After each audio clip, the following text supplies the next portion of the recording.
имоти да бъдат дигитализирани и търгувани на блокчейн, намалявайки посредниците и разходите. Всеки човек по света ще може да купи или търгува, например, акции на Тесла директно от телефона си без посредници. Изтъкнати лектори на конференцията бяха и близнаците Камерън и Тайлър Уинкълвос. Те са свързани с Фейсбук чрез съдебен спор от 2004 година. You Mark Zuckerberg? Yeah. Cameron Winklevoss. Hi. Tyler Winklevoss. Are you guys related?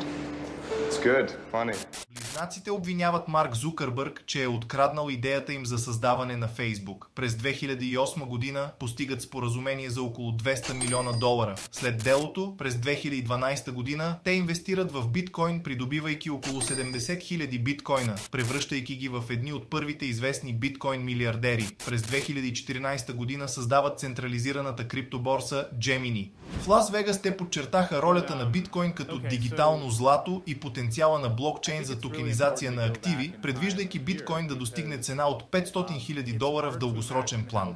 Сенатор Синтия Лум